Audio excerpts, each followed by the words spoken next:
control for 16 years. But could its privatisation programme mean voters swing towards Labour? Or will the borough's sizeable Jewish community help the Tories retain power? Here's our political editor, Tim Donovan. Meet the Barnet bloggers, Mr. Reasonable and Mrs. Angry. What they write on their websites has been a running commentary on local council services for years. That's deeply frustrating when you can see things are going wrong, but you feel that people aren't listening. They promised us better services for less money, but neither is true.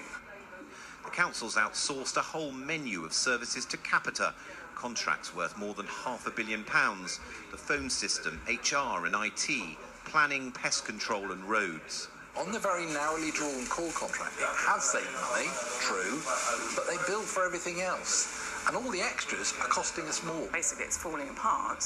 You'd say that because you're a Labour-supporting blogger, aren't you? I try to be honest and see it from all perspectives. And, you know, I see myself as a resident that they are beginning to lose their own voters. So to the fore has come the politics of potholes. In Hendon, we come across Peter. Recently, contractors came to his road, but they filled in only one hole.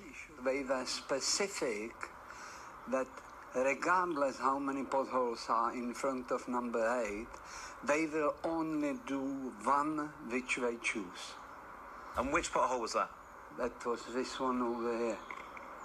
That's the only one they did? That's the only one they did. So I feel that they just have wrong attitude, wrong approach.